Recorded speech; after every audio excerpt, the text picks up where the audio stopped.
And welcome back to nutrition with Sam. ഇന്ന് നമ്മൾ സംസാരിക്കാൻ പോകുന്നത് റംലാൻ വെയിറ്റ് ലോസ് ഡയറ്റിനെ കുറിച്ചാണ്. ഞാൻ മുൻപ് ഈ വീഡിയോ ചെയ്തിട്ടുണ്ടായിരുന്ന സമയത്ത് 2-3 കമൻറ്റ്സ് വന്നിട്ടുണ്ടായിരുന്നു.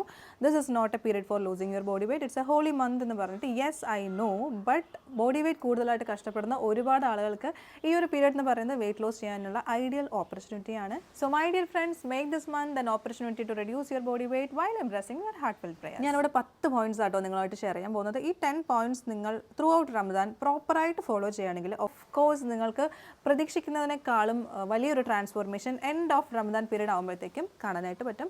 അതിൽ ആദ്യത്തെ കാര്യം, hydration is a key. Hydration എന്ന് വെച്ച് കഴിഞ്ഞാൽ നന്നായിട്ട് വെള്ളം കുടിക്കുക. നിങ്ങളുടെ ബോഡി എപ്പോഴും ഹൈഡ്രേറ്റഡ് ആയിട്ട് വെക്കുക. Hydration is a key factor കേട്ടോ. സോ നന്നായിട്ട് വെള്ളം കുടിക്കുകയാണെങ്കിൽ നന്നായിട്ട് ബോഡി വെയിറ്റ് കുറയ്ക്കാനും പറ്റും. നമ്മൾ ഫാസ്റ്റിംഗ് ബ്രേക്ക് ചെയ്യുന്ന പീരീഡ് തൊട്ടിട്ട് നെക്സ്റ്റ് ഡേ സുബഹിൻ്റെ മുമ്പ് വരയ്ക്കും നന്നായിട്ട് വെള്ളം കുടിച്ചുകൊണ്ടിരിക്കാനായിട്ട് ശ്രദ്ധിക്കണം. പക്ഷേ അത് ഒരൊറ്റ സിറ്റിങ്ങിൽ തന്നെ ഒരുപാട് വെള്ളം കുടിച്ച് കയറ്റരുത്. ത്രൂ ഔട്ട് ആ ടൈമിൽ ഡിവൈഡ് ചെയ്ത് വേണം കുടിക്കാനായിട്ട്. ഓൾമോസ്റ്റ് ഒരു minimum 2.5 litres of water intake എങ്കിലും എടുത്തിരിക്കണം. പിന്നെ രണ്ടാമതായിട്ട് പറയാനുള്ള കാര്യം, എപ്പോഴും നിങ്ങളുടെ കാലറി ഇൻടേക്ക് മോണിറ്റർ ചെയ്തുകൊണ്ടിരിക്കുക. കാലറി ഇൻടേക്ക് മോണിറ്റർ ചെയ്യാന്ന് പറഞ്ഞാൽ ഭയങ്കര അക്യുറേറ്റ് ആയിട്ടൊന്നും നിങ്ങൾ ചെയ്യേണ്ട.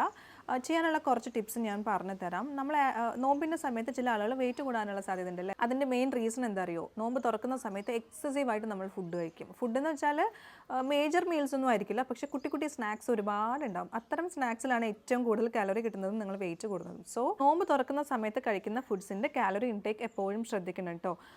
ചില ആളുകൾ പറയും വളരെ കുറച്ച് കഴിക്കാറുള്ളൂ എന്ന്. പക്ഷേ എന്താ സംഭവം എന്ന് വെച്ചാൽ ഓയിൽ ഫ്രൈഡ് ആയിട്ടുള്ള സ്നാക്സ് ആയിരിക്കും കൂടുതലും കഴിക്കുക. ഇഫ്താർ ടേബിൾ നോക്കിക്കഴിഞ്ഞാൽ ഏറ്റവും കൂടുതൽ നമുക്ക് കാണാൻ പറ്റുന്നത് ഓയിൽ ഫ്രൈഡ് ആയിട്ടുള്ള സ്നാക്സ് ആയിരിക്കും. സോ അതിൽ തന്നെ മോർ ദാൻ 1/2 കിലോ കാലറീസ് നമ്മുടെ ബോഡിയിലേക്ക് എത്തും. അപ്പോൾ അത് വേണ്ട. അത് കട്ട് ഡൗൺ ചെയ്തിട്ട് you can have fruits. Fruit എപ്പോഴും ഫ്രൂട്ടിൻ്റെ ഫോമിൽ തന്നെ കഴിക്കുക. പിന്നെ നോമ്പ് തുറക്കുന്ന സമയത്ത് നമ്മൾ ഏറ്റവും കൂടുതൽ കഴിക്കുന്നതാണ് ഈന്തപ്പഴം കഴിക്കരുത്. കഴിക്കാം, 1-2 മാത്രം കഴിച്ചാൽ മതി. ആക്ച്വലി ഡേറ്റ്സ് എന്ന് പറയുന്നത് it's A super healthy food. പക്ഷേ വെയിറ്റ് ലോസിൻ്റെ കാര്യം പറയുമ്പോൾ ഡേറ്റ്സ് അത്രയ്ക്കും നമുക്ക് എൻകറേജ് ചെയ്യാനായിട്ട് പറ്റില്ല. സോ വേണമെങ്കിൽ 2 to 3 നമ്പേഴ്സ് ഓഫ് ഡേറ്റ്സ് നിങ്ങൾക്ക് കഴിക്കാവുന്നതാണ്. പക്ഷേ അതിൽ കൂടുതൽ ഡേറ്റ്സും കഴിക്കരുത്. നോമ്പ് തുറക്കുന്ന സമയത്ത് ഒരു ഡേറ്റ്സ് മാത്രം കഴിച്ചിട്ട് നോമ്പ് തുറക്കാം. പിന്നെ നന്നായിട്ട് വെള്ളം കുടിക്കുക. അതിനുശേഷം ഓയിൽ ഫ്രൈഡ് ആയിട്ടുള്ള എല്ലാ സ്നാക്സും ഒഴിവാക്കിയിട്ട് അതിന് പകരം കംപ്ലീറ്റ് ഫ്രൂട്ട്സ് കഴിക്കാം കേട്ടോ. ആപ്പിൾ കഴിക്കാം, പൊമഗ്രാനറ്റ് കഴിക്കാം, വാട്ടർമെലൺ കഴിക്കാം, പപ്പായ കഴിക്കാം. ഇതൊക്കെ ഹെൽത്തി ആയിട്ടുള്ള ഫ്രൂട്ട് ഓപ്ഷൻ ആണ് ഇഫ്താർ പീരീഡിൽ. പക്ഷേ നിങ്ങളൊരു കാര്യം പ്രത്യേകം ശ്രദ്ധിക്കണം. ഇഫ്താർ ബ്രേക്ക് ചെയ്യുന്ന ടൈമിൽ സിട്രസ് ഫ്രൂട്ട്സ് വെച്ച് ചെയ്യരുത് കേട്ടോ. ലൈക്ക് ഓറഞ്ച്, ലെമൺ, ഇതൊന്നും വേണ്ട. ഇതൊക്കെ സിട്രസ് ഫ്രൂട്ട്സ് ആണ്. സോ എംപ്റ്റി സ്റ്റൊമക്കിൽ നമ്മളിത് കഴിച്ചു കഴിഞ്ഞാൽ നമുക്ക് ഹാർട്ട് ബേൺ വരും.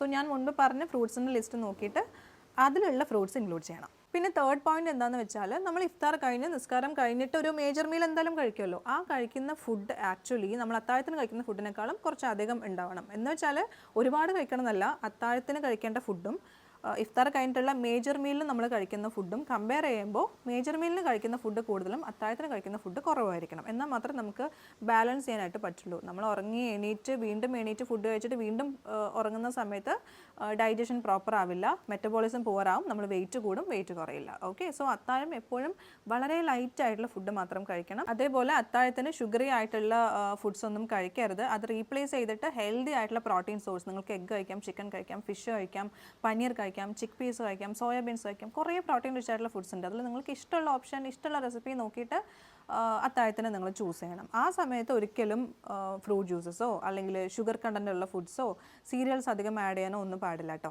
നാലാമതായിട്ട് ശ്രദ്ധിക്കേണ്ട കാര്യം പോർഷൻ കൺട്രോൾ. പോർഷൻ കൺട്രോൾ എന്താണെന്ന് വെച്ചാൽ, നമ്മളൊരു പ്ലേറ്റ് എടുത്തു കഴിഞ്ഞാൽ അതിൽ എല്ലാ ഫുഡ് ഗ്രൂപ്പ്സും ഉണ്ടായിരിക്കണം. എല്ലാ ഫുഡ് ഗ്രൂപ്പ്സ് എന്ന് വെച്ചാൽ ലോകത്തുള്ള എല്ലാ ഫുഡ്സും ഉണ്ടാവണം എന്നല്ല അതിൻ്റെ അർത്ഥം. കുറച്ച് പ്രോട്ടീൻ റിച്ച് ആയിട്ടുള്ള ഫുഡ്സ്, കുറച്ച് കാർബോഹൈഡ്രേറ്റ് റിച്ച് ആയിട്ടുള്ള ഫുഡ്സ്, കുറച്ച് ഫൈബർ റിച്ച് ആയിട്ടുള്ള ഫുഡ്സ്. ഓക്കെ, നമ്മൾ യൂഷ്വലി ഇങ്ങനെ കഴിക്കുക, ഒരു പ്ലേറ്റിൽ നിറച്ചും കാർബ്സ് മാത്രമായിരിക്കും. വളരെ കുറച്ചാണ് പ്രോട്ടീനും വളരെ കുറച്ചാണ് വെജിറ്റബിൾസും യൂസ് ചെയ്യുന്നത്. അതിന് പകരം ഒരു പ്ലേറ്റ് എടുത്ത് നോക്കുമ്പോൾ അത് പ്രോപ്പറായിട്ട് ഡിവൈഡ് ചെയ്തിട്ട് പ്രോട്ടീനുള്ള ഫുഡ്സ് ഈക്വലായിട്ട് തന്നെ, കാർബോഹൈഡ്രേറ്റ് ഉള്ള ഫുഡ്സിന് ഈക്വലായിട്ട് തന്നെ പ്രോട്ടീൻ റിച്ച് ആയിട്ടുള്ള ഫുഡ്സ് വെക്കുക. ഫോർ എക്സാമ്പിൾ, ഇപ്പം നമ്മൾ ഇഡ്ഡലിയോ ദോശയോ പത്തിരിയോ ഒക്കെ കഴിക്കുകയാണെങ്കിൽ അതിന് ഈക്വലായിട്ട് തന്നെ ചിക്കൻ, ഫിഷ്, പനീർ, സോയാബീൻ, നേരത്തെ പറഞ്ഞതുപോലെയുള്ള പ്രോട്ടീൻ റിച്ച് ആയിട്ടുള്ള ഫുഡ്സ് ഇൻക്ലൂഡ് ചെയ്യുക. ബാക്കി ഭാഗം വെജിറ്റബിൾസ് വെച്ച് ഫില്ല് ചെയ്യുക. ഇങ്ങനെ ഐഡിയൽ ആയിട്ട് ബാലൻസ്ഡ് ആയിട്ടുള്ള ഒരു പാറ്റേണിലായിരിക്കണം ഫുഡ് കഴിക്കേണ്ടത്. കംപ്ലീറ്റ് ആയിട്ട് കാർബ്സ് റിച്ച് ആയിട്ടുള്ള ഫുഡ്സ് വെച്ച് നമ്മൾ ഫില്ല് ചെയ്യുകയാണെങ്കിൽ നമുക്ക് നമ്മുടെ അപ്പറ്റൈറ്റ് കൺട്രോൾ ചെയ്യാനായിട്ട് പറ്റില്ല. കുറച്ച് നേരം കഴിയുമ്പോൾ നമുക്ക് വീണ്ടും വിശക്കും. പിന്നീട് എന്താ സംഭവിക്കുക, നെക്സ്റ്റ് ഡേ ആകുമ്പോഴത്തേക്കും നമുക്ക് എക്സസീവായിട്ട് വിശപ്പ് വരും. ഇഫ്താറിൻ്റെ പീരീഡ് ആകുമ്പോഴത്തേക്കും നമുക്ക് ഒരിക്കലും കൺട്രോൾ ചെയ്യാൻ പറ്റില്ല. കാണുന്ന ഫുഡ്സ് ഒക്കെ എടുത്ത് കഴിക്കാൻ തോന്നും.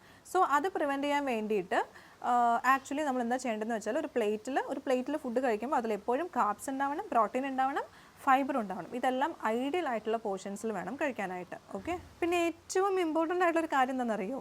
ഷുഗർ കട്ട് ഡൗൺ ചെയ്യുക. ഷുഗർ കട്ട് ഡൗൺ ചെയ്യുക എന്ന് വെച്ചാൽ ആഡഡ് ഷുഗർ ഒഴിവാക്കുക. പഞ്ചസാര, ശർക്കര, തേൻ ഇങ്ങനെയുള്ള ഷുഗറി പ്രോഡക്ട്സ് ഒന്നും തൊടാനേ പാടില്ല through out this period. Okay, അത് റീപ്ലേസ് ചെയ്തിട്ട് നിങ്ങൾക്ക് ഫ്രൂട്ട്സ് കഴിക്കാം. മധുരം കഴിക്കണമെന്ന് തോന്നുമ്പോൾ കഴിക്കേണ്ടത് ഫ്രൂട്ട്സ് ആയിരിക്കണം. ഓക്കെ, ചില ആളുകൾ പറയാറുണ്ട് ഒന്നും കഴിക്കാറില്ല പക്ഷെ വെയിറ്റ് കൂടുന്നുണ്ടെന്ന്. അതിൻ്റെ മെയിൻ റീസൺ എന്താ? കോഫിയും ടീയും കുടിക്കുന്നതുകൊണ്ടാണ്. ഓരോ പ്രാവശ്യവും കോഫിയും ടീയും കുടിക്കുമ്പോൾ അതിലൊക്കെ ആഡഡ് ഷുഗർ ഇട്ടിട്ടായിരിക്കും കുടിക്കുന്നത്. So that will lead to weight gain. അങ്ങനെയുള്ളൊരു പ്രശ്നം വരുന്നത് കൊണ്ട് എപ്പോഴും ചായ അല്ലെങ്കിൽ കോഫി ഒക്കെ കുടിക്കുന്ന സമയത്ത് അത് ലിമിറ്റ് ചെയ്യുക. ഇൻ കേസ് അത് കുടിക്കുകയാണെങ്കിൽ ആഡഡ് ഷുഗർ ഇല്ലാതെ കുടിക്കാനായിട്ട് ശ്രദ്ധിക്കുക കേട്ടോ. ആദ്യത്തെ ദിവസമൊക്കെ ഇത് ഭയങ്കര ബുദ്ധിമുട്ടായിരിക്കും. എങ്ങനെയാണ് ഇത് പ്ലെയിൻ ആയിട്ട് ടീയും കോഫിയൊക്കെ കുടിക്കുക, ഷുഗർ ആഡ് ചെയ്ത് അങ്ങനെയൊക്കെ ഫീൽ ചെയ്യും. പക്ഷേ ഒരു 10 to 12 days നിങ്ങളത് ഫോളോ ചെയ്യുകയാണെങ്കിൽ അതിനുശേഷം ഓട്ടോമാറ്റിക്കായിട്ട് നിങ്ങളെ സാധനം തൊടില്ല. ഷുഗർ ഇല്ലാതെ തന്നെ നിങ്ങളത് കുടിക്കാനായിട്ട് തുടങ്ങും. ഓക്കെ, സോ ആ ഒരു ഹാബിറ്റ് വളർത്തിയെടുക്കുക ഡ്യൂറിങ് ദിസ് പീരീഡ്. പിന്നെ പറയാനുള്ളത് mindful eating. Do you know what is mindful eating? Mindful eating എന്ന് വെച്ചാൽ പെട്ടെന്ന് ഫുഡ് കഴിക്കരുത്.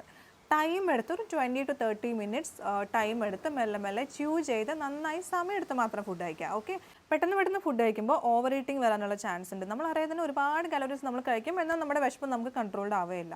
സോ അങ്ങനെയുള്ളൊരു സാഹചര്യം ഒഴിവാക്കാനായിട്ട് മൈൻഡ്ഫുൾ ഈറ്റിംഗ് പ്രാക്ടീസ് ചെയ്യുക. ടൈം എടുത്ത് ഭയങ്കരമായിട്ട് എൻജോയ് ചെയ്ത് മെല്ലെ ഫുഡ് കഴിച്ചാൽ മതി. പിന്നെ ഫിസിക്കൽ ആക്ടിവിറ്റീസിനെ കുറിച്ച് പറയാനാണെങ്കിൽ നോമ്പാണ്, നമ്മൾ ഭയങ്കര ടയേർഡ് ആയിരിക്കും. സോ ഭയങ്കര എക്സസീവായിട്ടും വിഗ്രസ് ആയിട്ടുള്ള ഫിസിക്കൽ ആക്ടിവിറ്റീസ് ഒന്നും വേണ്ട. ഓക്കെ, മൈൽഡ് ടു മോഡറേറ്റ് ലെവലിൽ വാക്കിംഗ് ഉണ്ടെങ്കിൽ that is more than enough. ഒരു 40 minutes ഒക്കെ ചെറുതായിട്ട് നടക്കുക. അത്രയൊന്നും പറ്റിയില്ലെങ്കിലും 20 to 30 minutes വാക്കിംഗ് ഒക്കെ ഉണ്ടെങ്കിൽ ദാറ്റ്സ് മോർ ദാൻ ഇനഫ്.